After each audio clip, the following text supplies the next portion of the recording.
Superkill Soundmaker. It all started in the Bible, Deuteronomy 28. King James Version, you can check it. Away from his all started tonight. Oh yeah. And it shall come to pass. Africa's slavery was made legal in the Spanish Caribbean in 1501. Slaving our mothers and fathers and some lost their lives. Many heroes died during the process. Puerto Ricans are part of Africans. They're trying to tear us apart, brainwash us, but we still Africans. Black is beautiful. Black is original. Black is beautiful. Hey, yeah. Black is beautiful. Black is original. Black is beautiful. Yeah. Oh, yeah.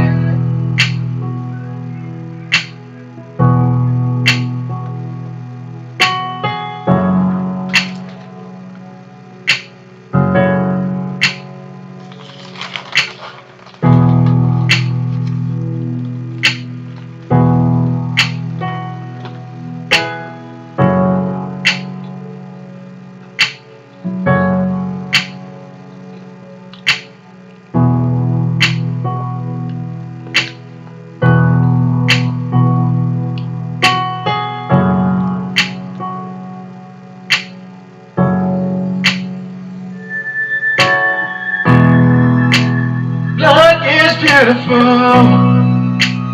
Black is original. Black is beautiful. Hey, hey. Black is beautiful. Black is original.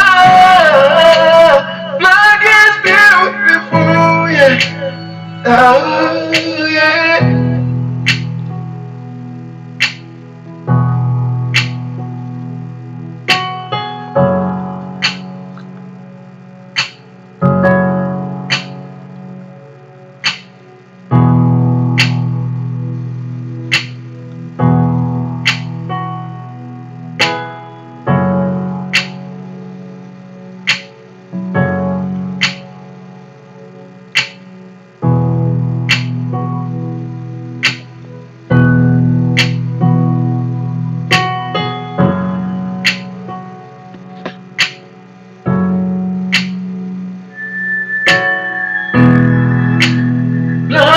Beautiful. Black is original. Black is beautiful. Hey, yeah. Black is beautiful. Black is original. Black is beautiful. Yeah. Oh, yeah. Yeah. Where you from? If you're black all around the world, Puerto Rico. You're black, your skin is worth more than gold. Diamonds. Clarion. Tiny Mercado. And hello everyone, good evening. It's me, your girl, the Talking Titan. And today I will be doing what I do. I would actually be having a consolidation of everyone's work, if you will. The truth and nothing but the truth. Because I only roll with the truth. And the Holy Spirit has been dealing with me. I just want to greet you in the manner that I come in. Beloved sisters and brothers, may you, if you are blessed, stay blessed. And if you went through something, know that it was for your good. For the past 9 months, I want to give you a testimony of my own. Something really drastic happened to me, and all I could do was learn from it and go through the trials and the fires and the tribulations so the Most High can mold me into the person that I am 9 months later.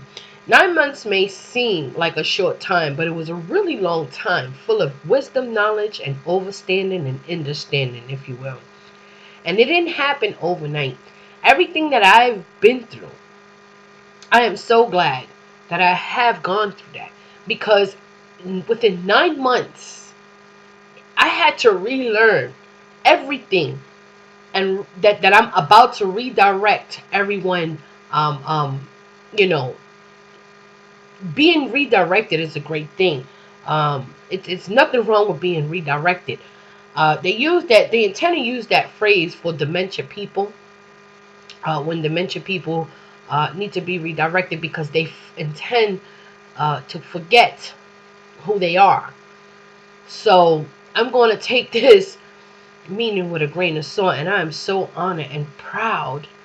Not in a proud way, because everyone knows it's not good to be proud, but I'm very proud of the fact that I was able to be uh, knocked down, bashed, chastised, to be rebuilt for this latter days, for these latter days, and these latter moments. And I don't take any seconds of my life lightly, because they should not. These moments should not be taken for granted or lightly. With that being said, there's so much knowledge lingering, and I should have titled this video as when do we stop mixing the truth with the lies, if you will. That's why everything that I do, I try to just bring truth only to the table, and versus the lies, if you will. I'm going to be working on this channel as the Lord leads me, the Lord and the Lord alone, because there is no God besides the Most High Yah. Yes, He has sent the Messiah for the lost sheep of Israel only. And these Christians and these demonic forces, entities with different religions that are the adversary, if you will, that come in a form of demons. We have been sacrificing our children, our family, loved ones, offering this demonic force to them, sending them straight to Nimru, if you will. And with that being said, Nimru is moving closer and closer and closer and closer, and I have a video on that. It's phenomenal. It's great knowledge. It should scare you to the core, knowing how close we are to the end days, and knowing that it's felt like we don't see these things taking place right before our eyes. The one thing that has alarmed me within the last 9 months is how deceived we allow ourselves to be. Do not be deceived by any means. For 2 Thessalonians had warned us, and this book that these Gentiles intend to use to draft themselves in, they claim that they can preach it better than us, and they can, sound the alarms, right? But with that being said, there's so many things that we need to know. And when I say that I'm proud that I was chastised, I thank God, to know where I stand, know where I am. Yes, I am in captivity, but we are in the right place. We are in the Holy Land. We are in the land closer. And I would give you an illustration. These people know what Vegas is. If you think about the city of Vegas and the history of Vegas, I'm going to give you an illustration of that. On that, the Giants have history in Vegas. The Rocks. If you go to the Grand Canyon, etc., etc., those rocks have history with the giants that had occurred once upon a time, that would hear. If you read the book of Enoch, and that's why they constantly take the books and dismantle them, because they want us not only to be deceived and led astray, but they want us to look to the Middle East like if the Middle East is more precious than the Holy Land. And I'm going to give you a great illustration on what's currently taking place. I do have some photos of what the Vatican watches. It's phenomenal. It's just astonishing. And you know what? I do have a couple of people that the Spirit had led me to. There's a couple of people on here that they are in the know. The Most High is using them like never ever before. It would be nice though if they can just stay focused on the Most High and eliminate the camps and the fake awakening, and let's stick with the great awakening. Yeah. And I'm going to pray on that with my beloved sisters and brothers, because they have been bamboozled for the last time. You know, you only get one more chance to get it right, and here we are creating a new religion. Religion is our enemy, always was and always will be. You know, it's just so much. It's so much to intake. If only you can see how these Khazarian mobsters, Ludovic Chabads, how they mark and scarf, and what they're coming for, the gamma in us, the power we carry in us. We are radiation, fifth dimensional, for ye are God's children of the Most High Yah. And that when you get to read in the slave book, because I call it the slave book, and these Gentiles have confederated against the Most High Yah's own, and since Ephraim has been cut off in such a way, so it looks like, you know, we're not, you know, a part of that. So when you hear these different type of people on here, you know, being so proud, do not be deceived by the Cains, because you got a lot of Cains running around sucking the gamma and the X gene out of the Abels. So that's what we have here, and you will be surprised. With that being said, I'm going to let this play. I'm going to give you a little taste of what I'm talking about. So I will be talking about what am I going to start with first. So we're going to go ahead and we're going to go with this one first, because I think that this is really, really cool, that I think you should hear this.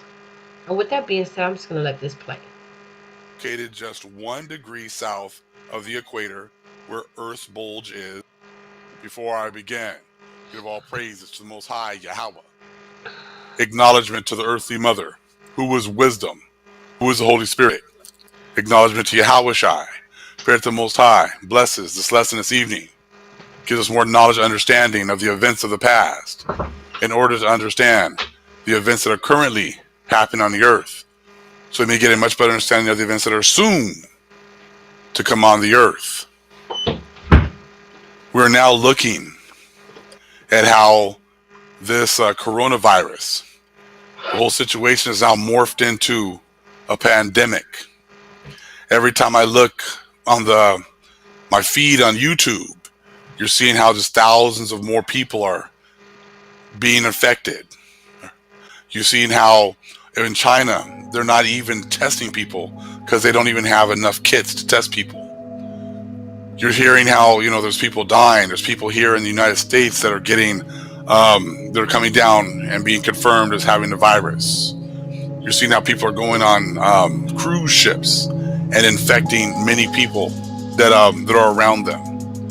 You're seeing this plague grow and grow daily. Now, the vast majority of the world is still stuck on white Jesus. And as long as they do not understand who the people of the book are, and as long as they don't understand where their lands are, they cannot understand any of the prophecies.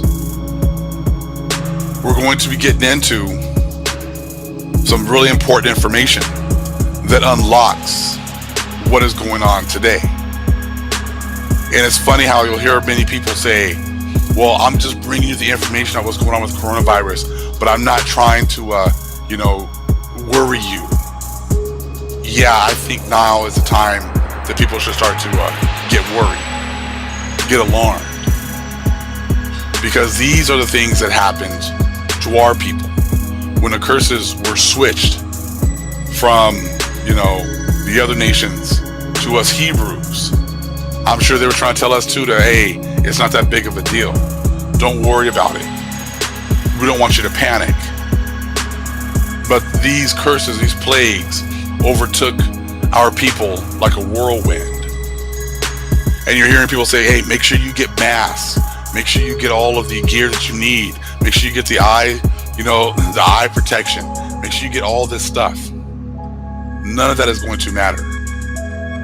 Because when the plagues are sent by the Most High, they will get whoever the Most High deems will get the plagues. They will bypass the ones the Most High has said that he was going to protect from the plagues, just like in Psalms 91. This is all prophecy. But the problem is with most people is they don't read the word. They don't believe the word of the Most High. They don't believe that the Most High is a terrible power. They don't believe that the Most High brings judgment. And that's why the vast majority of the world will not understand what is happening. They will not understand prophecy. I'm going to read something because there was a comment, and it was just funny how people will say things like, well, it doesn't matter where our lands are because that has nothing to do with salvation. Salvation has been determined by the Father before we got here. But knowing our lands and knowing where we came from, knowing what the Most High has given us as inheritance, is also very important. Because without that knowledge and understanding, you cannot understand prophecy. You cannot understand what the Father is doing in the world. In Joel chapter 2, verse 18, it says, "Then will the Most High be jealous for his land and pity his people." Prophecy and the fulfillment of prophecy is twofold. The Most High is upset about two things, not just one. He is jealous for his land, and he also has pity for his people. Now, the whole world let us know who we are. They actually set up groups to let us know that we're the Hebrews. So us knowing who we are was important, but it wasn't the biggest secret that this world has been trying to keep. The biggest secret that this world is trying to keep has been where our lands are. Where are these lands that the Most High is jealous of? Those seem to be the biggest secrets that have been fought so hard to keep from the world. I mean, to the point that, history has been made to seem like it took place all in another area. To be, they went out of their way to give us another Holy Land. They went out of their way to rewrite history. They went out of their way to make it seem as if Deuteronomy 28:68 only works when you come from Africa. We have people even today who look just like us, who refuse to look at any new information, any historical information, and try to actually see if it makes any sense. So prophecy is twofold, and anyone who says it doesn't matter is pretty much saying that what the Most High says in his book doesn't matter, because he's the one that it right here says in Joel 2:18, "Then will the Most High be jealous for his land and pity his people." So this prophecy that is coming on the world, this judgment, is for the restoration of the land and the restoration of his people. And usually those are just demons anyways, that are coming and trying to keep us from chasing after the Father all the way. As you can see, like I said, the other nations had no problem letting us know who we are. They set up groups letting us know who we are. But those same groups are some of the main obstacles finding out where our homeland is. Why is that? So you should be asking yourself, why is that? Why is it not important for us to know where we come from? Because they know that knowing who we are is one thing, but getting the blessing back, getting the blessing back, is what the land is. And the vast majority of the people, they let you know who you are, but they don't want you to have that blessing. So they'll fight tooth and nail to keep you away from that blessing, because that's where the power is. There was something that it was in the last video that I wanted to go a little bit deeper into. one little part here from this right here, Life of Columbus. Okay, let's cover again. History of the Life and Voyages of Christopher Columbus by Washington Irving. We're just going to take a real quick look at this one section about Aristotle. Okay, Aristotle had imagined that the highest part of the earth and nearest to the skies was under the Antarctic pole. Other sages had maintained that it was under the Arctic. Hence, it was apparent that both conceived one part of the earth to be more elevated and noble. Hold on real fast. This is huge, okay? This is what we're going to concentrate on right now. That these very learned individuals know that a part of the earth is more elevated and noble and nearer to the heavens than the rest. They did not think of this eminence being under the equinoctial line, observed Columbus, because they had no certain knowledge of this hemisphere, but only spoke of it theoretically and from conjecture. The main point is the learned people totally understand that there is a land that is elevated, more noble, and nearer to the heavens than the rest. Okay? This is going to be the land of the Most High. This land, this blessing here, is going to be why we have so much knowledge and understanding of the heavens. It's also very important that we have these lands under our control, because it opened it up so for us to have more knowledge, understanding of what's going on in the heavens. We were closer to the Most High this way, closer to the heavens, closer to the stars. Now, what you're going to find out as we go on and look into this, some more information that we were told about the highest points of the earth aren't what they've been telling us. Where they've been setting up, you'll find out where they've been setting up observatories. Then, if they want to know about where, what's going on in the skies, they're going to set up these observatories in the Most High's chosen land, in the Promised Land, because those lands are going to be located in a location that's much higher, and a noble lands closer to the stars.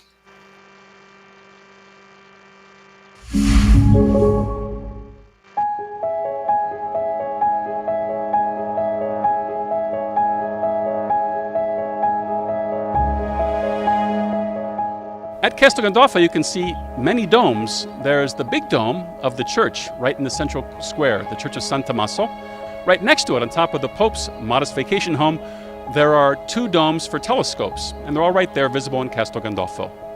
We would like to think, it's our fantasy, our way of thinking, if you will, that prayer, that worship of God is happening under all of these domes.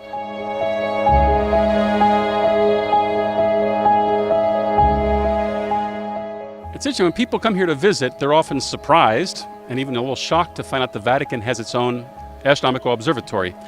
And it takes some explaining. Is this some kind of big exception, is kind of the question. It's like, we'd say, well, no, this is the only Vatican institution that does research, but the Catholic Church has supported and does support science for centuries, thank you.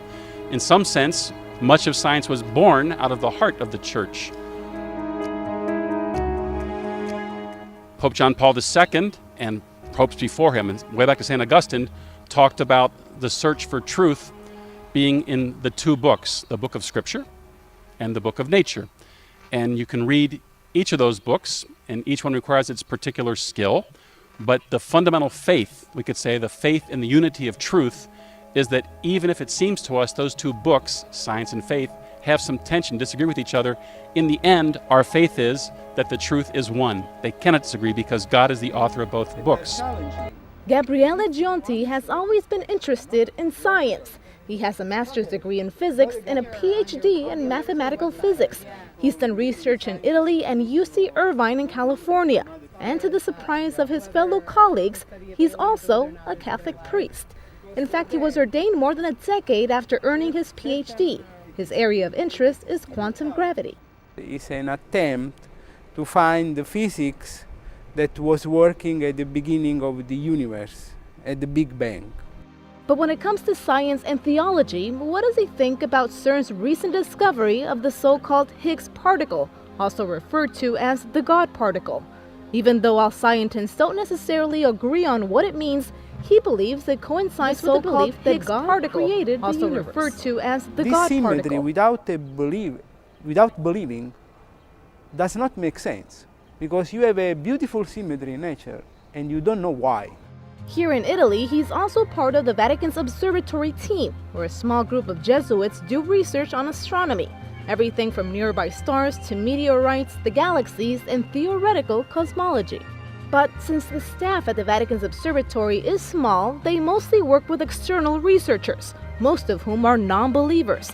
He admits he has been challenged, since unlike other theories and tests, he can't prove the existence of God, since God, he says, is bigger than a theory. But seeing the universe through the eyes of a mathematician, he says it all comes together somehow. The symmetry and the logical structure you find in nature really does not contrast hardly with... So Marilyn, we have under here a really cool invention.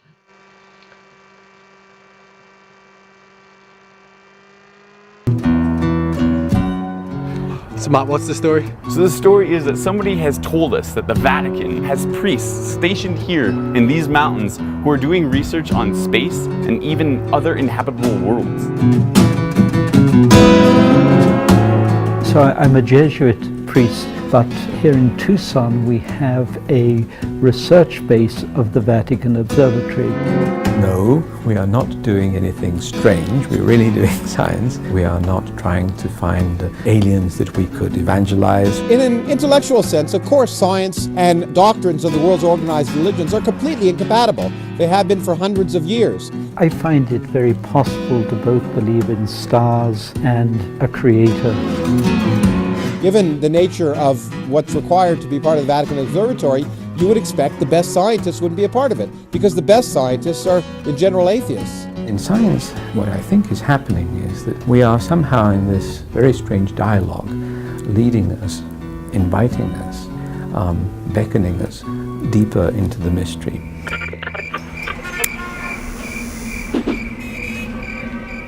So the Vatican Observatory has ties that go back several hundreds of years. But why I find this story particularly interesting now is when I heard about it, I called my friend Dave. He's been a science journalist longer than I could possibly remember. You mentioned this last week. I'd never heard of them before. I asked some people around here, and they basically said, what? Very few people, space journalists even. I just find that really weird. One astronomer, basically, who studies galaxies. Then we have an astronomer who studies stellar populations. The Vatican Observatory is a very small operation. In fact, there are only about 10 active scientists because of the curious way we are recruited. In other words, we need to be priests. Some type of a papal observatory has existed since 1582. The Vatican Observatory has been in Tucson since the beginning of 1981, so it's had a formal arrangement with the University of Arizona to have a research group. I think the Vatican Observatory doesn't have a big press office like some of the rest of us do. So they came here when their site in Italy became too light polluted to really do forefront research. It didn't shock me when I found out that the Catholic Church was worried about dates and calendars. And what did surprise me was when I came here to Arizona and started meeting Vatican Observatory astronomers to find out that they also were interested in magnetic white dwarfs and asteroids and something more than just the calendar. That was cool, and that was a bit of a surprise. Yeah.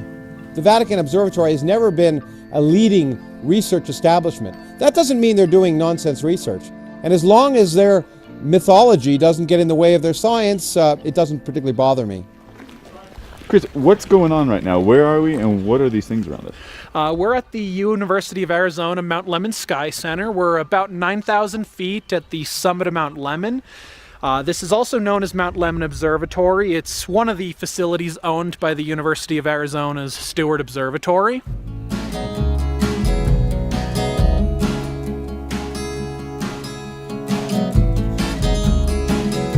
Is there some sort of conflict between belief in what the Bible has offered up on the creation of the earth and research into what you're looking at, and that is inhabitable worlds in other star systems?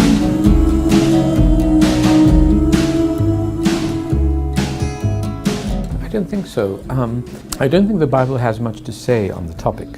And Nicholas of Cusa was probably the first individual who actually came up with the idea, because the Earth is habitable and the Earth is a heavenly body. Other heavenly bodies are probably habitable too. And if they're habitable, they're probably inhabited. Well, so we are in a grinding and polishing room at the Mirror Lab. And these mirrors are used for large-scale telescopes, is that right? It will be used in a very unique facility.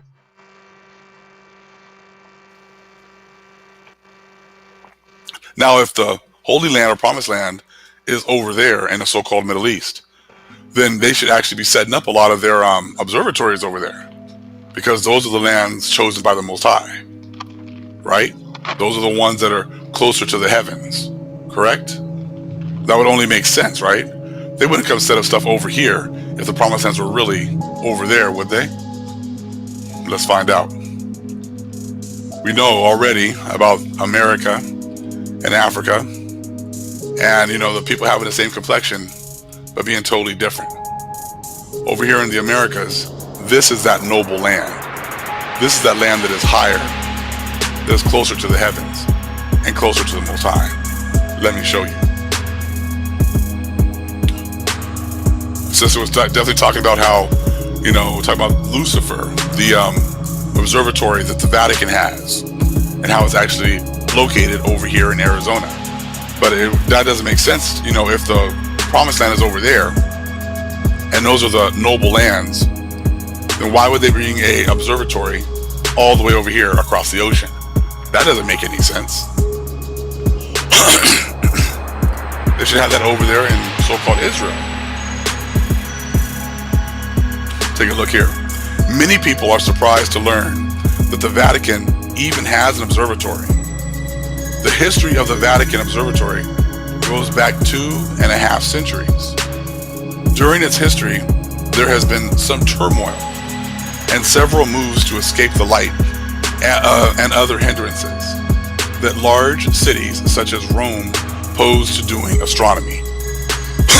So they're trying to make it sound like because Rome's a big city that they had to go find somewhere else where there's not as much you know, hustle and bustle. Come on now, that's not why you guys chose to bring that over here. It says, but okay.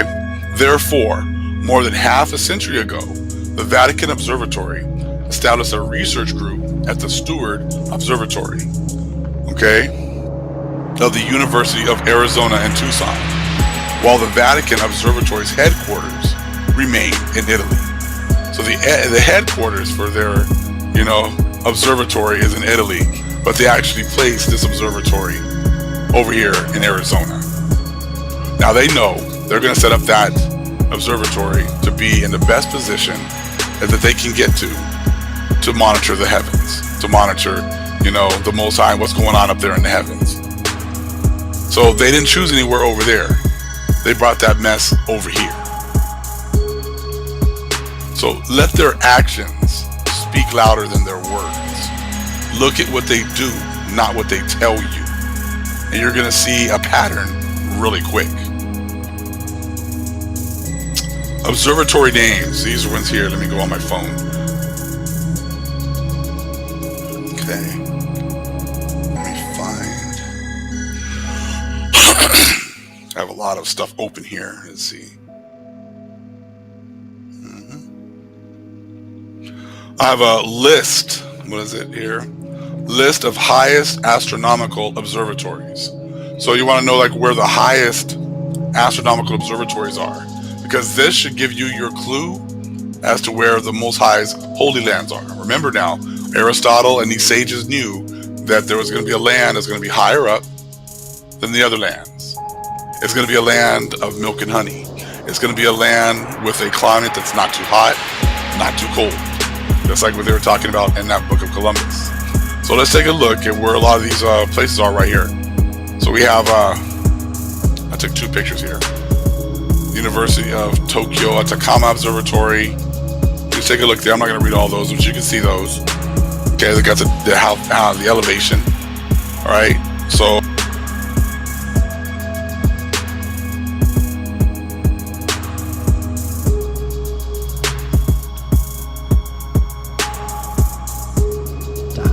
now watch this. All right, purple necktie has the divine gene. Purple necktie has the divine gene. It's all about that gene. I don't care who you are. One sister said, well, you know, I'm biracial and Jewish. I'm thinking to myself, well, I got a gene that can prove who I am. You understand? Purple necktie, Jennifer Lopez, Galaxy Twins, coronavirus. And I don't think she was trying to be evil. She was just, you know, honestly saying, you know, can you explain this to me? Jennifer Lopez equals 155, Galaxy Twins. Guess what? Jennifer Lopez has two twins. That's how deep this ceremony is. They know who they want to use. I told you her numbers vibrate with the entire ceremony, so they use her. She symbolically represents the feminine aspect of Israel, or the bride. Okay? Jennifer Lopez connects to 2012. Right back to Jahi, Kojo P. Lee Johnson. And that's why I gave you guys my name and number. You can crack this ceremony with my info. I wasn't joking. Jennifer Lopez, you can take that right down to the 220 or the 2020, which is still 22. Jahi's F gene proves anything. I can show you all day long, man. It ain't gonna change. So for the halftime show, expect to see certain things, and during the game, expect to see certain numbers, right? I'm just showing you the list. Expect to see the colors: pink for Gabriel, David, purple, black, red, rainbow. Expect to see symbolism themes: the X, superhuman, unicorn art, Latin, Brazilian themes, the beast. So it's the same thing. Okay, really expect to see those numbers because the ceremonies come back to Chicago. I promise you that. They found who they're looking for. They knew who they're looking for. They found them a while ago, actually. They just wanted to see the gene develop. The halftime show, Jennifer Lopez, Shakira. Okay, now let's watch this. Shakira, he is God. Shakira, he is God. 67 means the one. 312, back to Chicago. All the ceremonies coming back to Chicago. Coronavirus designed for royal DNA. Corona, royal. Crown. Release date 2020. During David's crowning. During son's crowning. All right, Corona. All right. Son's crowning. Crown. Okay. Coronavirus 2020. Answers to the ultimate question. Goes right back down to what? Jahi Kojo P. Johnson, Royal Ark Blood. Okay. So I'm not going to shoot you no BS. I'm going to show you every time. The coronavirus was designed to destroy royal DNA. Celestial DNA, as they call us, aliens, monsters, and terminators. What the hell have we ever done wrong to anybody except be great? You mad at my DNA, man. You know, as I showed you before, it goes right through the DNA of God, twin, virus, fallen angels, right back to Reiko Sieges, which is my little name they got for me in ceremony. And it's all through this ceremony. Okay? 22, a universal royal number. You're going to see 22 every time you talk about royalty. That's how many times you see 22 with the word king. Okay? It's just how things are. You know, certain numbers vibrate with certain topics. So I could take that 22 and run it straight through who they're looking for, the prince of the elect, the killer leader, the angels, Johnson. That's what they're looking for. The number will tell you who they're looking for. All you got to do is listen to it. All right, coronavirus, right down the crown, Jahi. I showed you this before, but I'm letting you know this is how it goes. The ceremony is all about that 22, that 144, right? Look, the Holy Grail. I told you, 22. It ain't gonna change. So I might show you a few notes that are the same, but I'm gonna show you a lot of different stuff. All right. Jennifer Lopez has divine gene. What do you see at the bottom? Immortality. Radiation does not go anywhere. Okay. That's why you see all those scriptures in biblical scrolls about people living forever and not aging. See, Jennifer Lopez, Shakira, Wuhan coronavirus. And then you put Jennifer name by herself, you just get coronavirus. They're just one huge psyop, man. And I almost forgot about the patent too. That's right, coronavirus, it's patented, has a patent. You can look it up.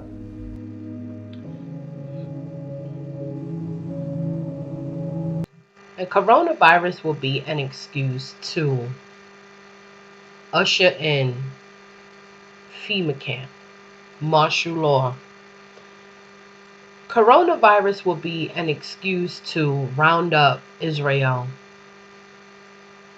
to pull out their X genes. Never forget they have stocks on melanin shots. But right now, if you look at Israel scattered among all nations, you will see that the gamma, if you ever watch Latin Puerto Ricans, you will always find it to be purple gamma. They always have that in their videos. They always represent the gamma. If you go back in time, Puerto Ricans are Africans. Well, they do have that gamma. And African is just a new way of saying Israel has become a slave. That's the true definition of Africa, the motherland. They will never tell you that, but that's why knowledge is power. They know very well what they do. Everything throughout the years have been changed. That's just like looking at El Chapo, the Holy Land. Like, I'll give you a great illustration. And there's a certain place in Mexico that they try to destroy.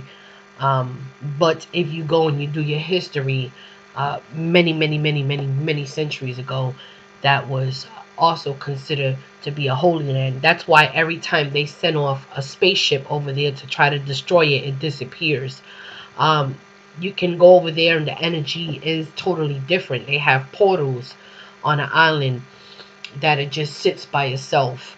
I can't make this stuff up. If you look at the old maps, you will see that they speak in subliminal. Okay.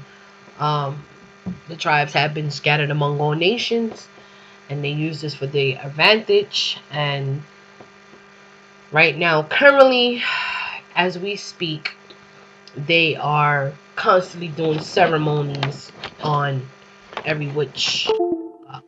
whichever way they can steal your X gene, and not only your X gene, but your melanin and so forth. But gamma, X gene is what they really are longing for. And that's why this information is so vital. However, we're going to go back and they know very well. They tell you these things. It's nothing new under the sun. And I'll give you an illustration of what I'm talking about. They know very well what land we in. That's like calling Dominicans and Puerto Ricans a different nationality because, of a language. With that being said, the gamma is what they really long for. The gamma in us. Okay, let's stick with that. So what I want to say is, let's see here. I need to bring up some information here that signifies what I'm talking about very well. They at some point will tell you these things in detail. They don't tell you blatantly, blunt out, but they do tell you. It is totally up to you to have true discernment. Nothing new under the sun. So let's talk about Nevaders. We're going to be talking about Nevaders, lost race of ancient red-headed giants. Now, they know very well. They make videos about these things, and for some reason, they doing it lately more and more. So let's get into this real quick, just a little bit. The Kansas. I hate commercials. I really do. All right.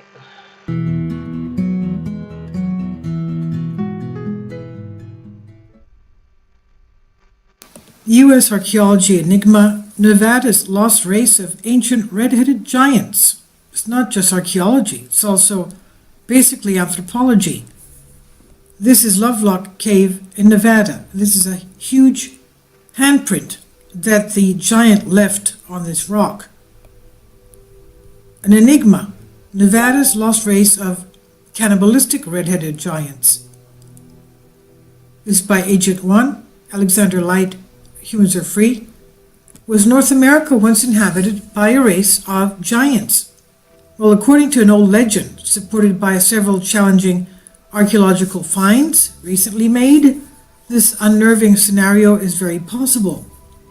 Many Native American tribes have legends, and they tell stories about the long-forgotten existence of a race of humans that were much taller and stronger than ordinary men. These giants are described as both brave and barbaric, and legends often mention their cruelty towards whoever they pleased. The Paiute tribe that settled in the Nevada regions thousands of years ago, the Paiute Native American Indians, have an outstanding legend about a race of red-haired giants called the Setikah. The ancestors of the Paiute describes them as savage and inhospitable cannibals. Now, I don't know if I'm pronouncing that properly. I'm reading it S-I-T-E-C-A-H. Setekah.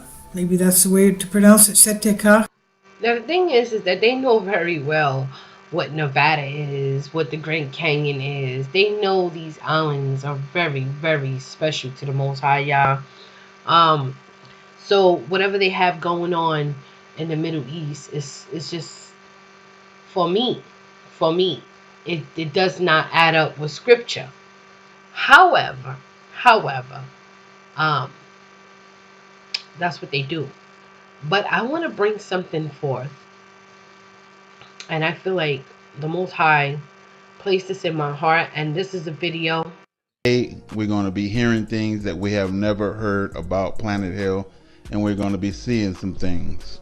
So we're going to be reading out of the scriptures, and these are verses, to me, that is describing Planet Hell.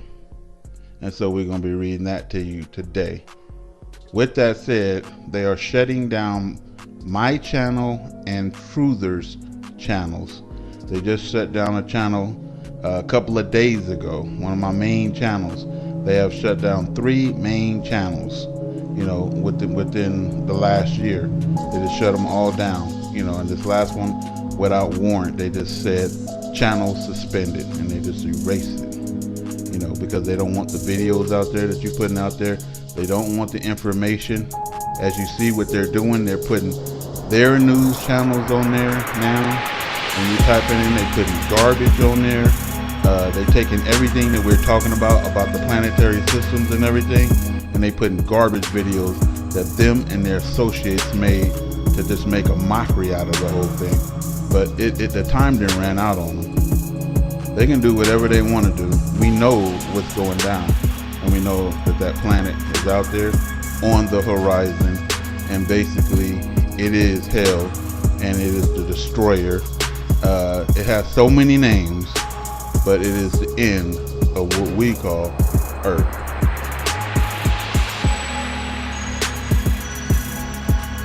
Then after it went black. A red planet was about to hit the Earth. Then when it hit the Earth, demons came out of that red planet. And then they standed. There was humans on the other side, and there was hell people on that other side.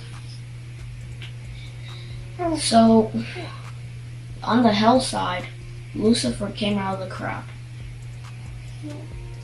He opened the ground, and then he told all those demons to attack.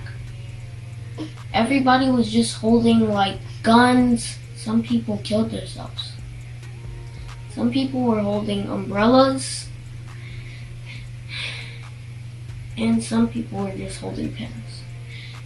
after that, like, the people were shooting at the demons.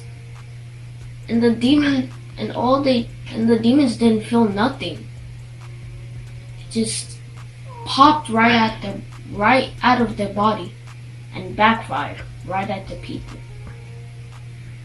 Then the demon grabbed the person and shoved the person down where that crack in hell was. And all the demons did that to all the humans. These beings were called the Anunnaki, which means those who from heaven to earth came. The Anunnaki inhabited a distant orbiting planet called Nibiru, which only entered our solar system every 3,600 years. They describe Nibiru as many times the diameter of Earth and abundant with iron oxide, making its rivers and lakes appear red.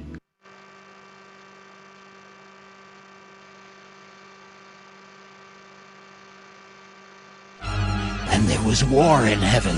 Michael and his angels fought against the dragon, and the dragon fought and his angels, and prevailed not.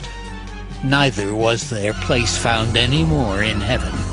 And the great dragon was cast out, that old serpent called the devil and Satan, which deceiveth the whole world. He was cast out into the earth, and his angels were cast out with him. Deuteronomy 4:36. Out of heaven he made thee to hear his voice. He's talking to Moses, that he might instruct thee. And upon the earth he showed thee his great fire. When he say great fire, that is that planet. It's huge out there. And so when Moses is talking to the burning bush, I don't believe that he's talking to the burning bush. I believe he's hearing God's voice through that great fire, that big planet. And thou heardest his words out of the midst of the fire. So let's keep going so we can get an understanding. Deuteronomy 5:22. These words the Lord spake unto you all your assembly in the mountain of the midst of the fire, out of the cloud. See, out of the cloud, and of the thick darkness, which is what? The outermost, which is what? Hell. With a great voice, and he added no more. He wrote them into 2 tablets of stones and delivered them unto me. So watch this. There's a fire in the midst of a cloud. That's planet Hell, what they call Nibiru. You know, Planet X, Wormwood, the Destroyer. There's a lot of names. And it came to pass when you heard the voice out of the midst of darkness, for the mountain did burn with fire. Right? In parentheses. Deuteronomy 32:22. For a fire is kindled in my anger, and shall burn unto the lowest hell. God talked out of that fire to me, to Moses. That's what I'm getting out of that. And that fire is planet Hell. It ain't just some flame just coming down to earth. It is a big fiery planet, and shall consume the earth. This fire shall consume the earth. So it says a hell is going to be thrown into the lake of fire. That's what the Bible teaches us. With her increase, and set on fire the foundations of the mountains. And that's why it said up here, for the mountains did burn with fire, because that planet came down. Keep going. 2 Samuel 22:14. The Lord thundereth from heaven, and the Most High uttered his voice. So all this thundering and stuff that we're hearing from outer space or from the heavens, you know, could you know, in fact just be God. Exodus 13:21. And the Lord went before them by day in a pillar of a cloud. So here we have that cloud again. See right here. In the midst of the fire of the cloud did God speak. Right? And then now you have God in this cloud and this fire again. And the Lord went before them by day in a pillar of a cloud. Nibiru, planet hell, is in a cloud, to lead them the way, and by night in a pillar of fire. And we see that big glow that's engulfed in a damn cloud on the horizon to give them light, knowledge, understanding. It's for us, not against us. So it's to destroy the Gentiles. But if you're listening to it, God is talking to Moses out of it, and he giving us light by this fire. And by this cloud, this pillar of smoke, to go by day and by night. He took not away the pillar of cloud by day, nor the pillar of fire by night from before the people, which is his people. Right? Numbers 14:14. And they will tell it to the inhabitants of this land, for they have heard that the Lord art among his people, this people, that thou, Lord, art seen face to face, and that thy cloud standeth over them, and that thou goest before them by day in a pillar of a cloud, and in a pillar of fire by night. And just like I said, we're going to see both of those, or we're looking at it. Nehemiah, and all of them are saying the same thing. 9:12. Moreover, thou leadest them in the day by a cloudy pillar, and in the night by a pillar of fire, to give them light in the way wherein they should go. And so now I don't think it's so literal, it's more spiritual. So when we see that pillar of fire and everything else, it tells us to go straight to the Lord God, the Most High God of Israel, and nothing else. So it's still leading us. Genesis 15:17. And it came to pass that when the sun went down, that's on the horizon in the west, that's where you see Nibiru at. At the sun's rising, I showed you that on camera, and the sun setting. And it was dark, behold, a smoking furnace, that's it, Nibiru, right there on the horizon, and a burning lamp that passed between those pieces, the sun and the horizon. That's where that big pillar of smoke is, that's where that furnace is, that's where that glow that's pulsating in the night is. Revelation 6:8. And I looked, and behold, a pale horse. Why a pale horse? Because red iron oxide is coming down, and it's causing sepsis. It's causing dust pneumonia. It is shutting down the body, period. And basically, I believe it is the cause of the fish, the ocean, everything dying off. The birds falling out of the air, the whole 9 yards. And so God said pestilence was going to come before he rained down hell from planet hell on everybody. And his name that sat on him was Death, and hell followed with him. So is somebody riding a pale horse on earth, and hell underneath is as he rides, the horse is following him? I doubt that. This is coming from above. It's like the burning lamp and everything else is coming from above. Isaiah 28:18. And your covenant with death shall be annulled. And he's talking to the Gentiles. And your agreement with hell shall not stand. When the overwhelming catastrophe passes through, which is the destroyer, planet hell, then you shall be trodden down by it. Job 15:21. A dreadful sound in his ears. So you keep hearing that dreadful sound, and everybody's saying, what is it? The strange noises. In prosperity, the destroyer shall come upon them, right? Yes, it will. Not just him, them. Jeremiah 4:7. And the lion has come up from his thicket. It ain't from earth. And the destroyer of the Gentiles is on his way. He, or it, is gone forth from his place to make their land desolate, and their cities shall be laid waste without inhabitants. So he said, all of Edom shall perish, right? for the Lord hath spoken it. Nibiru is also called the Destroyer in the Colbrin, which is an ancient gospel found in Scotland that was omitted from biblical text, much like the Dead Sea Scrolls were. It reads, "Men forgot the days of the Destroyer. Only the wise know where it went, and that it shall return at the appointed time. The Destroyer, its color, bright and fierce and ever-changing, was an unstable appearance, a fierce body of flames." It reads, "Men forgot the days of the Destroyer. Only the wise know where it went, and that it shall return at the appointed time. The Destroyer, its color, bright and fierce and ever-changing, was an unstable appearance, a fierce body of flames."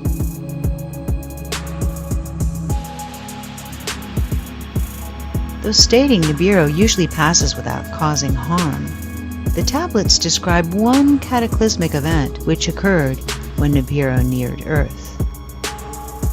It says, first, black spots appeared on the sun's surface. The Earth's magnetic field became weaker, the temperature rose, and ice caps began melting. This event we call the deluge, or the Great Flood.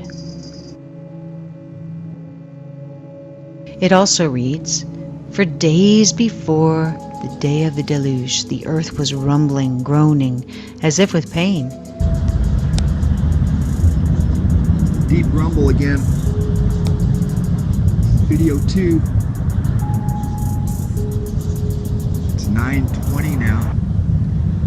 It's been going on for 40 minutes. Deep rumble. Appears to be originating from the sky, about the 8 o'clock position from the sun. Right over in there. At times you can almost feel the vibration. For nights before the calamity struck, in the heavens, Nibiru as a glowing star was seen.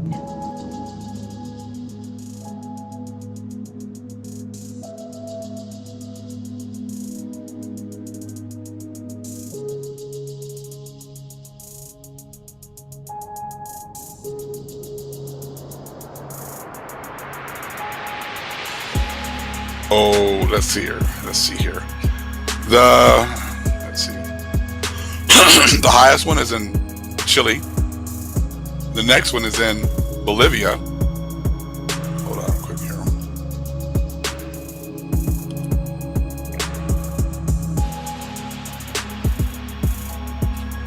Chile again. Chile. We got one here in China. Another one in Argentina. Okay, and you can look this up yourself.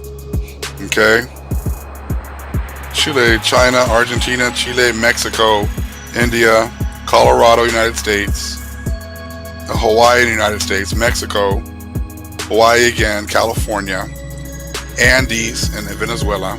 Okay, so the vast majority of these super high observatories are located over here in the Americas, mostly down in South America, close to the equatorial line. Okay, so like I said, don't go by what they tell you. If they tell you that the promised land is over there, but then they're setting up all these observatories over here, that should let you know exactly where these lands are that are supposed to be elevated and closer to the heavens, closer to the Most High, giving you your view of the Most High. So like I said, don't look at what they say, look at what they do. Next, we've been told about Mount Everest being like the highest mountain on the earth. Well, check this part out. Then another one of their, another one of their lies being exposed this evening. What is the highest point on earth as measured from Earth's center? The top of Mount Chimborazo is farther from the Earth's center than Mount Everest. The highest point above Earth's center is the peak of Ecuador's Mount Chimborazo, located just 1 degree south of the equator, where Earth's bulge is. Okay. is the greatest.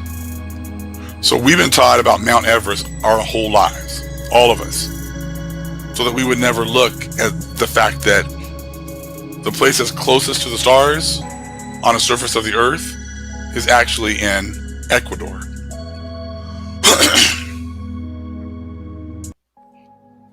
Let's read a little bit. Mount Everest, located in Nepal and Tibet, is usually said to be the highest mountain on earth, reaching 29,029 feet. At its summit, Everest is indeed the highest point above global mean sea level, the average level for the ocean surface from which elevations are measured. But the summit of Mount Everest is not the farthest point from the Earth's center. Earth is not a perfect sphere, but is a bit thicker at the equator due to the centrifugal force created by the planet's constant rotation. Because of this, the highest point above Earth's center is the peak of Ecuador's Mount Chimborazo, located just 1 degree south of the equator, where Earth's bulge is greatest. There we go. The summit of Chimborazo is 20,564 feet above sea level. However, due to Earth's bulge, the summit of Chimborazo is over 6,800 feet farther from the center of the Earth than Everest Peak. That makes Chimborazo the closest point on Earth to the stars. Got him again. There you go. Lying again. So they had to set it up so that you would never look over here and realize that Chimborazo is the closest point on Earth to the stars.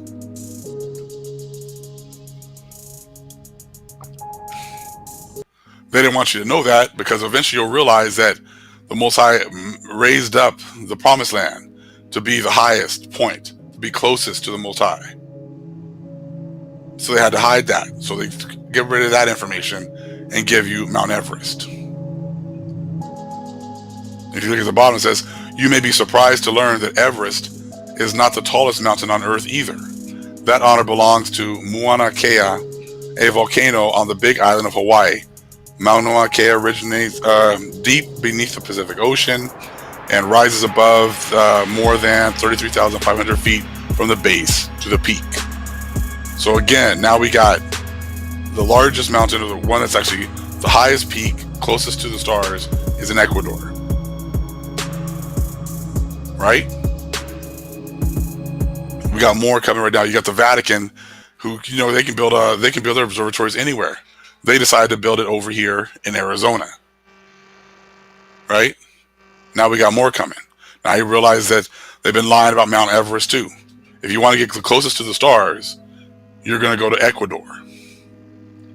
Now you're seeing why when they came over here, that our people here had so much more understanding of the planets, of the calendar, of the movement of the stars. Okay? Because they were closer to the stars. They had the information. So that should let you know where the promised lands were. And the other nations who were, you know, Ham, given the hot lands, and Japheth, given the cold lands, their lands were at a lower level. So therefore, they didn't have access to the stars and that information like we did.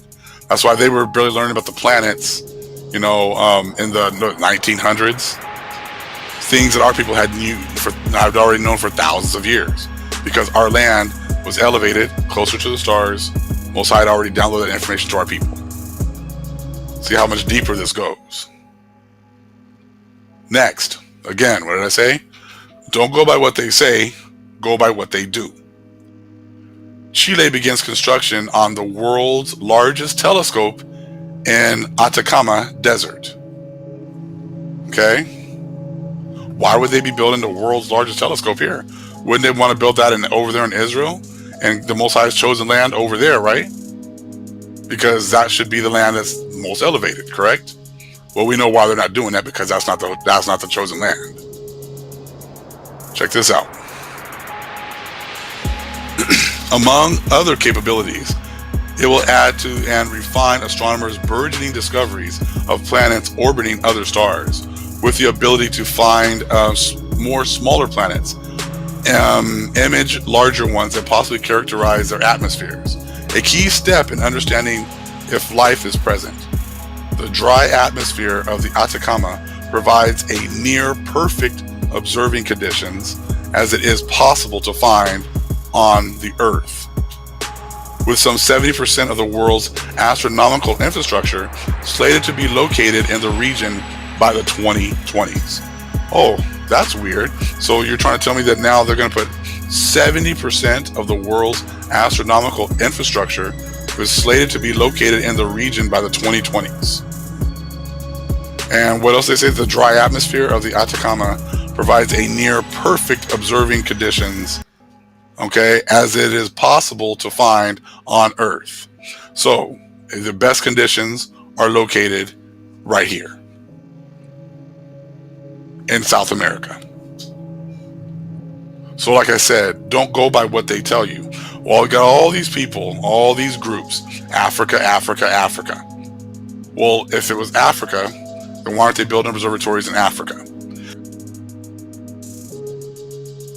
The Palestinian leadership have to ask themselves a question. Do they want to have a state? Do they want to have a better life? If they don't, then they're going to screw up another opportunity like they've screwed up every other opportunity that they've ever had in their existence.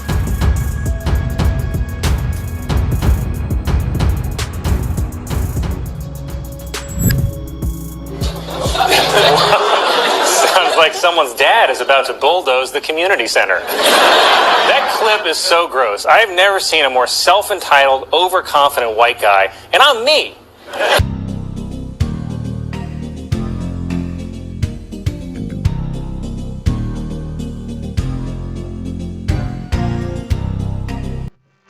The day when the Jew was first admitted to civil rights, the Christian state was in danger. The entrance of the Jew into white society marked the destruction of the state, meaning by state, the Christian state.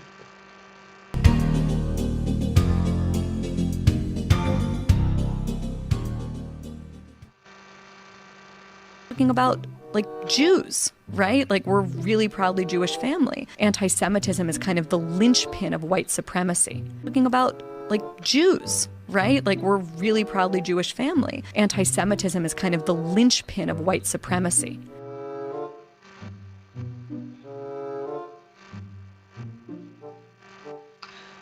Drumming about Muslims, ha ha ha ha. It's freedom of speech. Drumming about Jews, it's anti-Semitism. Jews censored. The West. Ain't so funny now. Because the Jew appears to be white, but in fact, he's not white. Because the Jew appears to be white, but in fact, he's not white. I mean, this is all based on this lie that race is not a construct, right? It's afternoon we celebrate the miracle of Hanukkah. More than 2,000 years ago, a ruthless tyrant persecuted the Jewish people and desecrated the Temple of Jerusalem. But a group of Jewish patriots defeated a powerful army, rededicated the temple, and won back their right to worship God in freedom. In Jerusalem, King David established our capital 3,000 years ago. In Jerusalem, King Solomon built our temple. Yeah, Maccabees, everyone was black. Back then, everyone was black. Built our temple, which stood for many centuries. In Jerusalem, Jewish exiles Even the prophet Daniel was black. from Babylon rebuilt the temple, which stood for many more centuries. Laying the groundwork for the third temple in Jerusalem. Oh. In Jerusalem, the Maccabees rededicated that temple, Everyone was black in the Maccabees. Duh. and restored Jewish sovereignty in this land. And it was here in Jerusalem, some 2,000 years later, that the soldiers of Israel spoke Mr. Trump, rebuild the third temple. three immortal words, Hal Habayit Be'adenu. Opinion, the third temple will will be rebuilt. Temple Mount is in our hands. The Temple Mount is in our hands. Is in our hands. The Temple Mount is in our hands. Is in our hands. Is in our hands. Give me a break. That lifted the spirit of the entire nation. We are in Jerusalem and we are here to stay. So we're starting with the people of Israel, we're starting maybe with the Trump base, but I'm sure that maybe through... These people are insane. They really, really are Satan's children. I mean, they hate black people. They hate. They really are anti-Semitism. Ain't that nothing? I mean, like, they stole an identity that doesn't even really belong to them. They stole kosher food that does not belong to them. And dag, they stole the Torah, for heaven's sake. That doesn't even belong to them. Aren't they anti-Semitism? These little bit chabads. Oh my God. They are so not only hideous, but they're so racist. They've created racism to hate God's black chosen people, the real Jews. Can you imagine that? Real history? Can you ever take a second to imagine how anti-Semitism these white Ludovic Chabad Khazarian mobsters from the Caucasus Mountains are? Oh my goodness, how hideous is this? Carry on. Trump, everybody will understand not how Donald Trump is important, but how important Jerusalem and the temple is for the whole world. The love of liberty must be based on truth, not temple denial. It has a picture of the temple itself. We hope that the declarations of both Cyrus and Trump will lead to the rebuilding of the third temple. When is the building? Very soon. We've already started. Yeah? Yes. And when it's due to be completed? That depends on how fast the workers work and how much. And that's why Nimrud will destroy these satanic, hideous Ludovic Chabads, markers and scoffers, religion creators, and the Most High said it's over Gentiles. They are the Gentiles. And the Most High is going to destroy these Gentiles. And I had an accountant with the chariots in the sky the other night, and it was very phenomenal. It was astonishing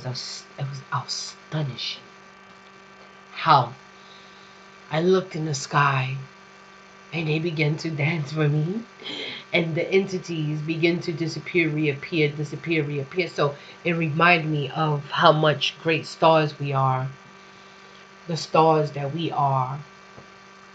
And you know, and this is what they stare at.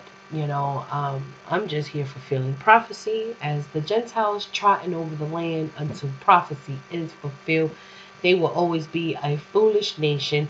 They have time and a half, 42 months to destroy. So yeah, they are a foolish nation. They are provoking God's own to jealousy, and we are currently in the promised land, the holy land right now, and they know this. So it's going to be a wonderful thing to see a Gog and a Magog. Now what's going to happen is they all getting pumped up for World War III to go against the Lord, and the chariots are so ready for them, you know. And you know, they talk about, you know, these Christians are beyond Zionists, Rick Wiles. I mean, like, they are hideous just like you. You do not stay far behind. The false indoctrination, false dispensation that they carry on to preach is ludicrous. Never mind that, you know, the word says, you know, the tribes have been scattered among all nations. He will still sit there and profoundly explored the lies. And he would say, oh, well, all the European tribes are coming back. And meanwhile, we have been scattered among all nations, throughout the Caribbeans, everywhere worldwide. The gamma is everywhere. And so right now, what they're getting ready to prep to do in these latter days is carry out to kill as many as possible, force one to receive the chip, to block the gamma, to block the power. X-Man is definitely all about God's chosen, Terminator. I mean, like from Avatar, they steal everything, and all they do is create the messages. The message will always be about God's chosen, are always powerful. You will hear them hate on and accuse God's chosen people of doing witchcraft. No, what happened was they have power. We have a power that is connected directly to the Most High. We carry natural, we're fifth dimensional. We carry natural power in us. We are radiation beings. And they know this. Blue Beam Manhattan Project is based on us, who they call different languages, if you will. We have been taught that Puerto Ricans are Puerto Ricans, and Dominicans are Dominicans, but nevertheless, the hidden ones in the lost tribes are waking up. Ooh, excuse me, that is my cue, and we are waking up. We are in captivity, and we will cry out to the Most High, and they will use everything that they have, SpaceX, etc., to fight against the Most High in these latter days. And you will hear these Zionist Christians, ludicrous chabads, go crazy and say, oh, we're in Ezekiel, the Gog and the Magog, like, shut up. Just shut up. You guys are just so hideous. You are Gentiles. You are a foolish nation. For the book said so. The slave book had already said that you are a foolish nation. You are a foolish nation. And you have been used to provoke the Most High, Yah's own, to jealousy.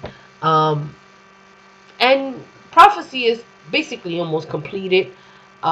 We are in the latter days.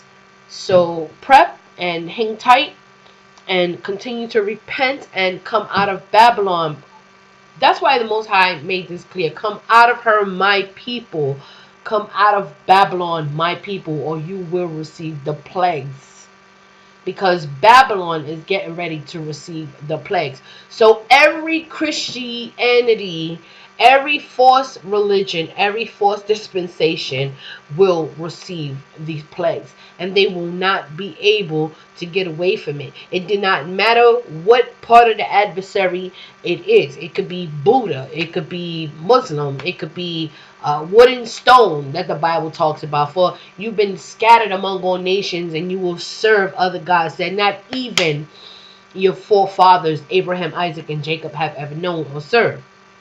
Which that tells me, and there's another scripture in here, that the heathens, the slaves will be destroyed with the heathens and their idols. So we have to steadfast, and we have to come out of Babylon. We have to stop pretending like, money is everything. We have to stop pretending like, depart from the world, because you're going to get these ludicrous Gentiles, and they're going to pretend to be the salt of the world. They're going to pretend to be peculiar. They is as pale as face as they want to be. They are who the devil created them to be. They are the part of the fallen angels. They are who the Most High described them to be in the book of Enoch in chapter 105, 106, 107. They did transgress the law, and that's just who they are. And they don't even know. The sad part is most do and most don't. I know who knows and I know who don't. So the greatest thing is that they will get to destroy each other. They will try to come for us, the elect. The elect is not the church. So let's get this right. And the 7 stars that they talk about, the 7 churches and all of that, that's false DT, false dispensation. It just couldn't have been further from the truth. Revelation, if you go ahead and you read Revelation real good, it talks about God's chosen people being poor. In Revelation 11 actually talks about his people being poor. His chosen people are poor, and they have been suppressed and oppressed. Isaiah 14 talks about Babylon falling in, and the oppressed will overcome the oppressors. So that is another prophecy that is in the process of happening. That hasn't occurred yet.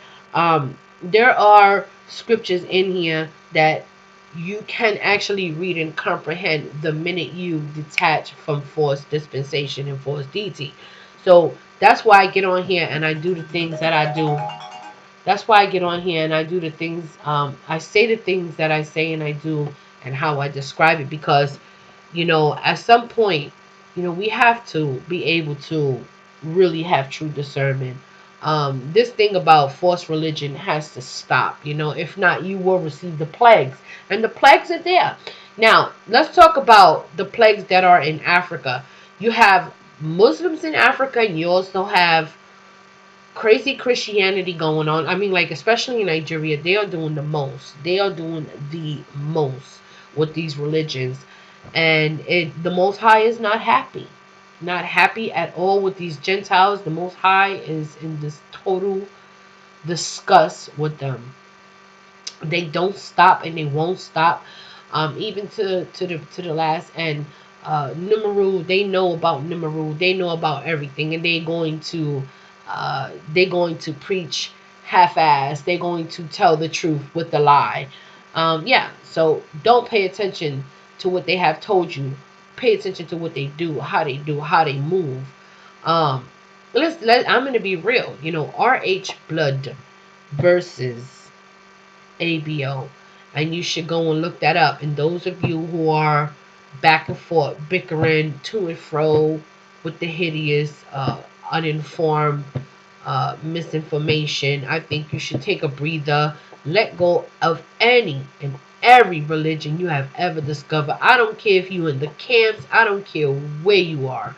Now would be that time to let everything go, and do not read the slave book with a hidden agenda, because you will receive the plagues.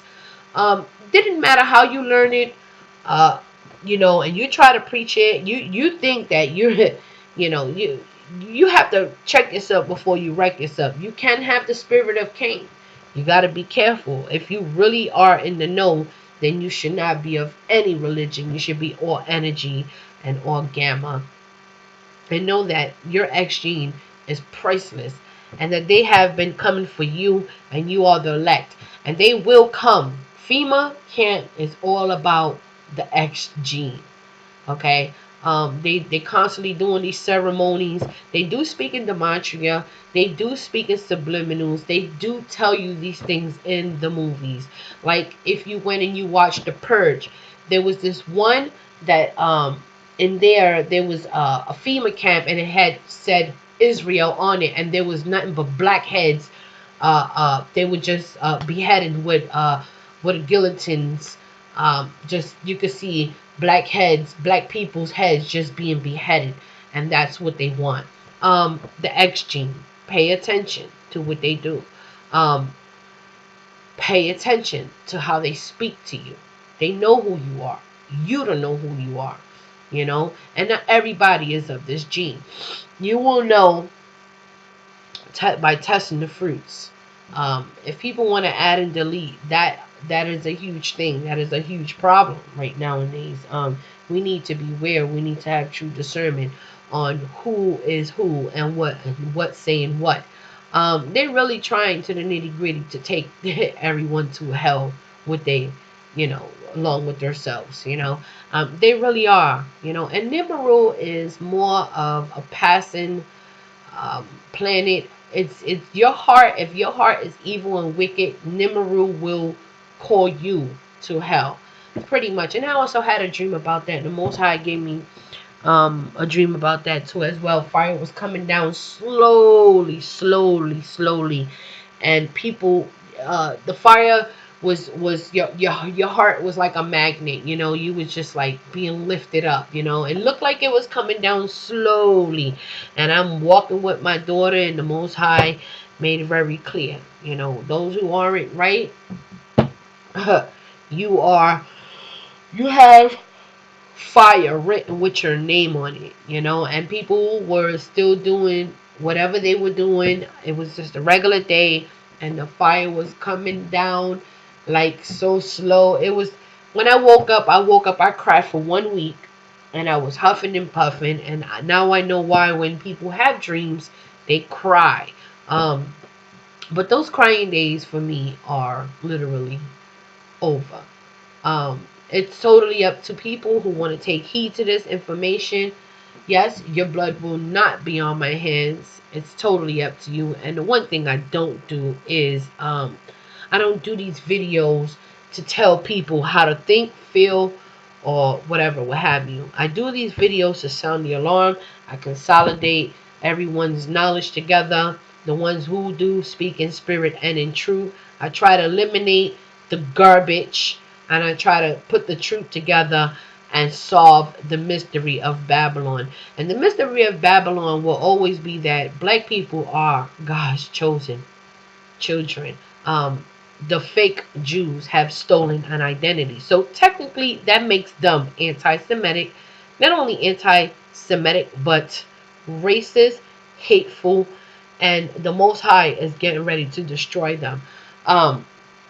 So when you go and you look at all these things going on in the Middle East, oh boy, you will see that they will destroy one another. But I don't sleep on them, because they do things that you will see.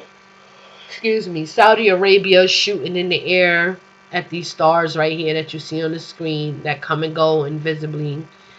You see this face right here? That's what they look at. It looks like the Most High has a face that's like, looks like a black person to me, right? Nose, the lips. Then it has like a head standing over, like it's over his, this is what they stare at in the sky, pretty much. And the commandments, no one is knowledgeable to keep the commandments. You have these pastor pork chops and these front store churches telling people that you don't need to keep your commandments. And that is the biggest lie of all time. And the saddest thing is that, the hidden books are coming out to those, that's saying that the Most High made it very clear. I will pour out my spirit on my sons and daughters in these last days. Gradually, the Most High is pouring out his spirit on his sons and daughters.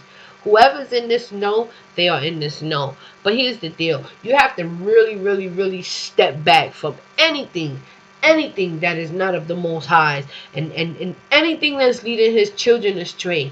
Know that it will be blood on your hands. Just like these pastors, these false indoctrinators, many have come. And the saddest part is that people don't like to be redirected. They don't want to understand this. But I'm gonna tell you what, those plagues have names on them. And the Most High is always controlling everything. Like the Most High controls the armies, and they think that they're gonna war against the Most High. That's what that SpaceX satellite is truly indeed all about. And you'll see in the end, Elon Musk wants to blow up Mars. Okay, we will see. They think that the Most High don't have the best technology, you know. The Most High left them with CERN, left them with Tesla, allowed them to build all this SpaceX stuff, gave them some time, you know, some time. But the Most High, when the Most High is done with it all, it's going to be all said and done, you know, and we're aiming and heading for a second Exodus any second now. So with that being said, I just want to let some more of this play. The Most High placed it in my heart to use certain videos at certain times. Not because, you know, this is what the Most High placed in my heart, so I'm going to play it. Because it's not a narrative, it's a message. It is the last moment. You understand? And there's too much going on to be selfish and self-centered.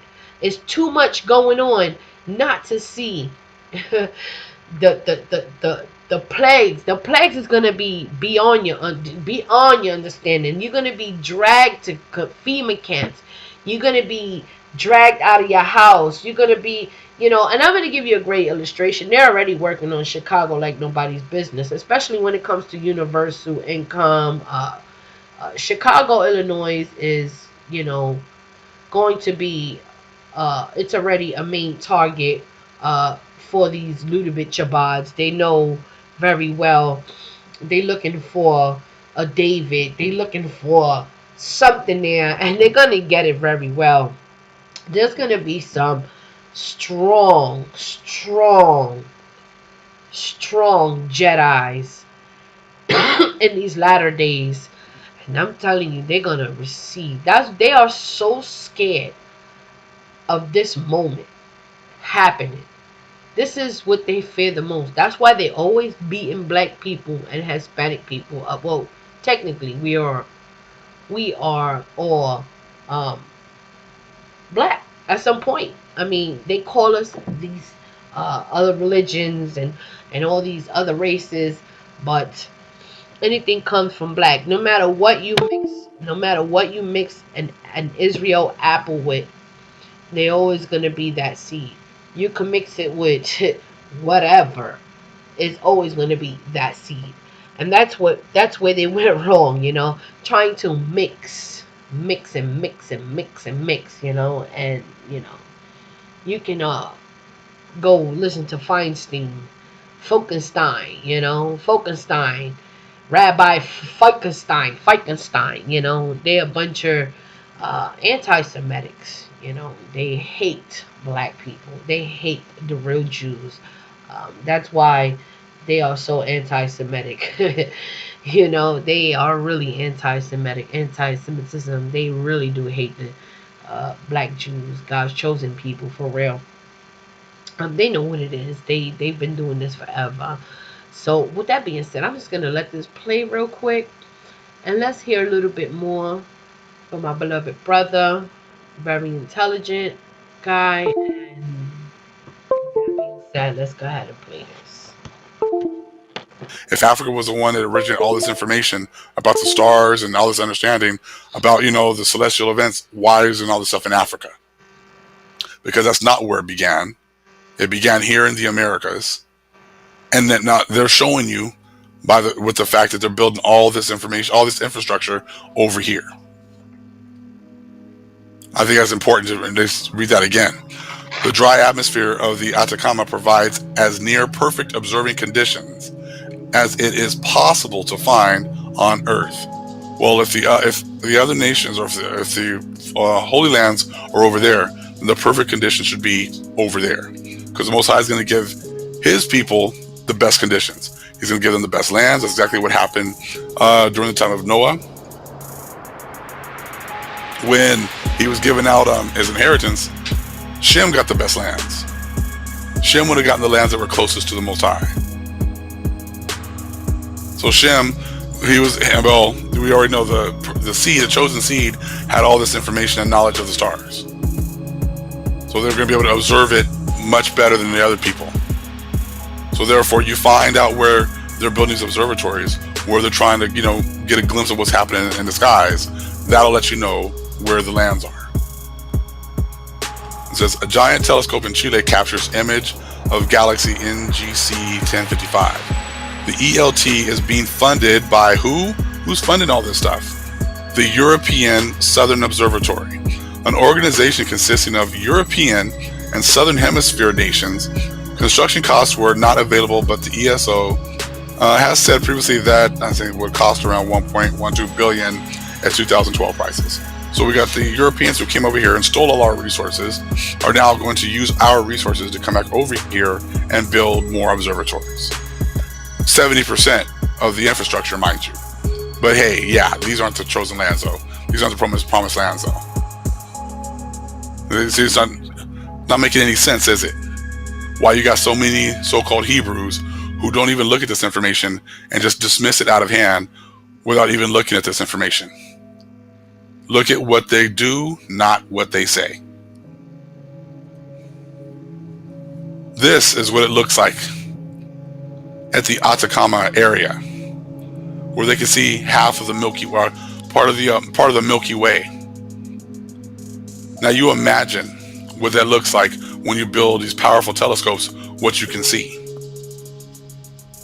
I was just floored when I saw these pictures.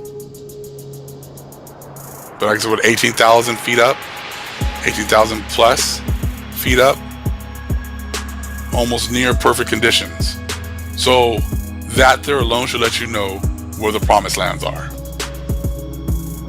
Aristotle and them were totally realized that there's going to be a land elevated to be closer to the Most High. A holy land, a separate, that's what this whole land has been before. It was a holy land to keep us separated. And that was part of the covenant. As long as we kept our part of the covenant, the Most High would have kept us separated. But we did not. Just look at that. Do a little of your own research. See what you find. But now it makes sense as to why they're trying to move 70% of the, of their infrastructure for looking astronomical infrastructure, looking up the stuff, looking these things up, researching what's going on in the skies. Now you see why. Because these provide almost perfect conditions for observing the skies.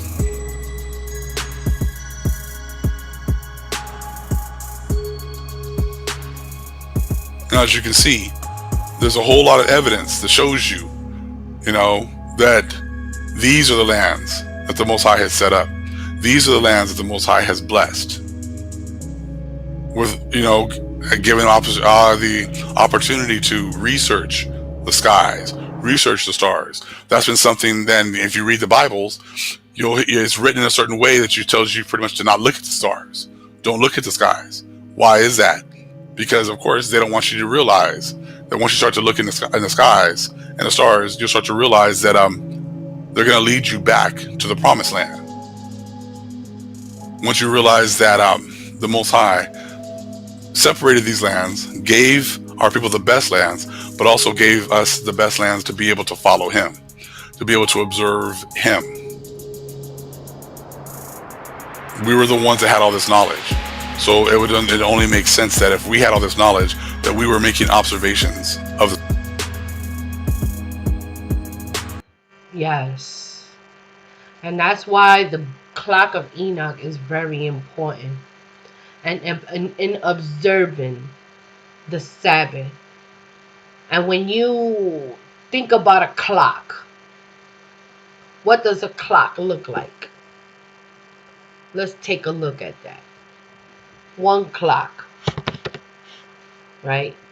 When you take a look at the clock, most of us will take a look at a clock and say we count by the minutes.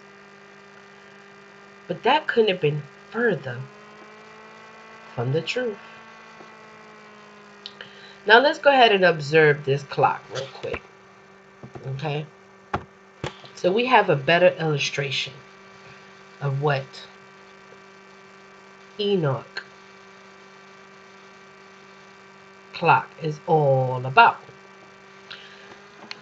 So let's go ahead and do that real quick. So even if you go and you read Enoch, I forgot which scripture was, probably 72, chapter 72. 71, 72. And one of those chapters, let's go ahead and get a clock up here, yeah? And then we have a better understanding of what we're looking at, and we can actually, okay, so here's a clock, right? Okay, so we see the clock here, right? Now I'm going to make it bigger so you have a great illustration of what I'm saying.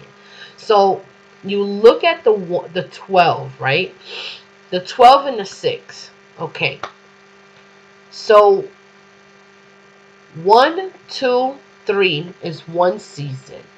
4, 5, 6 is another season. 7, 8, 9 is another season. 10, 11, 12 is another season, which equals 57, how it goes, 52 times 7 equals 364 days. 64 days. Like they would say this month is a shorter month, but that couldn't have been further from the truth. Now, what happens is you have 1, 2, 3, one season. You have summer, spring, fall, winter. And what they tell you is January, which is winter, is the ending of a season. They tell you that's the beginning of a year. How backwards is that? Truly indeed backwards. A clock was meant, every season you're supposed to keep your Sabbath. That's how that goes. So 1, 2, 3 is going to equals one season. You keep your Sabbath. 4, 5, 6 is another season. You keep your Sabbath. 7, 8, 9, you keep your Sabbath. 10, 11, 12, you keep your Sabbath. So everything you have been taught, every false deity is even telling you not to keep your commandments, couldn't have been further from the truth. And that's why this scripture right here is so very, very important. Okay? That's why people are still suffering, because they don't understand and overstand that in order to win this war, you have to keep your statutes, your laws, statutes, and commandments. You have to guide this with your heart. You understand? And yes, the tribes have been scattered among all nations. So there's no way in the world that anyone in this land, and if you go and you look at this right here, you see the face, what they looking at, what the Pope is looking at. You see that face right there? That's a face with a different head. That's what Ezekiel describes the faces. So they know very well what they do. So we have to begin to understand, to overstand and understand this logic, how important it is and why it's so important. Because your heart, your salvation, your salvation depends on this. When people think of salvation, think of the Gentiles are not going to be in the next kingdom. This is their heaven right here. And if they go to the next kingdom, it's because the Gentiles have cleaved to the house of Israel. They only have one chance to get it right. And that will be to truly indeed bless Israel. The word right now, as it stands, people fear God in this saying, he who blesses Israel shall be blessed. He who curses Israel shall be cursed. But they never take heed to understand that who are God's chosen people. And everyone knows that the Negroes have been well hated. So that gives you a great answer. The Negroes are the real Jews, and they have been well hated worldwide. Shouldn't that tell you something? How many, you think that these Ashkenazis, Ludovichabas, Khazarian mobsters, the synagogue of Satan are the real deal? That's the only reason why people truly indeed give them this respect that they will never, never deserve and on a regular day. No, because they have stole the identity ever since 1860. Okay, so let's be real. Because they're not the ancient. We have to go back as far as ancient. And yes, the Most High had made it to where they won't remember. And yes, Psalms 83, they confederated against Israel to make a nation, Israel a nation no more. But they will have to pay for it in the end. Because God loves his Zion, you know. God loves his Zion so much that in the end, you know, everything that was done for a reason, you know. So when they do come back to the wilderness, they don't wander off ever again. They don't repeat the same history as it was repeated coming out of Egypt, you know, when they didn't want to stop worshiping the pagan idols, the heathens idols, you know. So with that being said, the Most High will bless those who indeed truly accept this information. You shall be blessed. Life will never be the same learning this information, and it shouldn't be. It shouldn't be, because we went and talk about some real salvation. You know, let's be real. You know, salvation is not what religion is. Religion is our enemy. We are very, very high spiritual beings. We are fifth dimensional. We can actually absorb what the earth has to offer us. And they try to portray that as like witchcraft and so forth or what have you. It's all about keeping the commandments. You know, if we keep our commandments, you will see the power that the Most High will give us. Okay, when I say power, I mean knowledge, eyes of never seen. You will be able to move. The X-Men's is all about, the comic books is all about God's chosen, you know, and how powerful we are when it comes to Gamma and the X gene.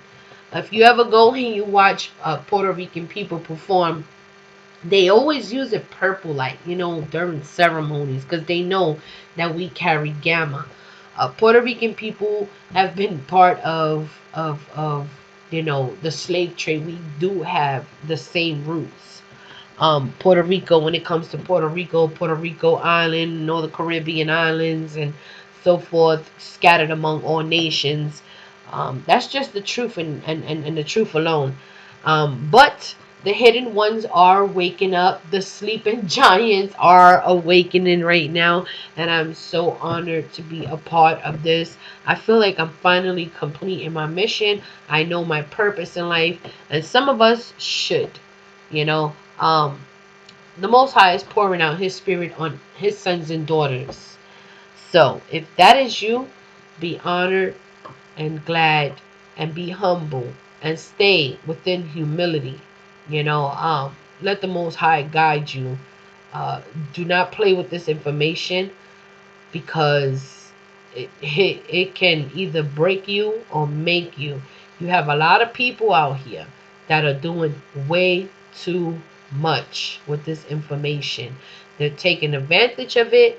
They playing with it, and it should not be played with.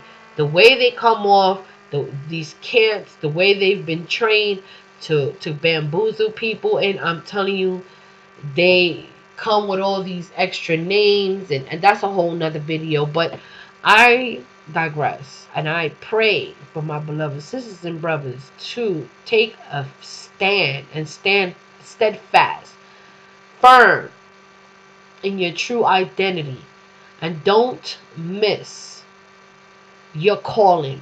Do not miss your chance. This is an amazing time to be alive in, and to play with this gamma, and to play with this information. Look, by bloodline, okay? By bloodline, Israel, your nationality is Israel. By bloodline, you are Hebrew. By slave trade, they call you African. It's what you need to understand. That part. So let's steadfast and let's come from out of this craziness that was set up for us to stumble and fall and to drift away forever. But those of you who know who you are, stop playing with the devil's territory. Come back to the Most High Yah alone. Get rid of religion. Religion is your enemy. And please stop playing. Please stop praying for your enemies. Stop praying for your enemies. And stop loving your enemies, because they are only increasing war on you. And your reward shall be your demise. I love you, but love yourself enough to understand this information.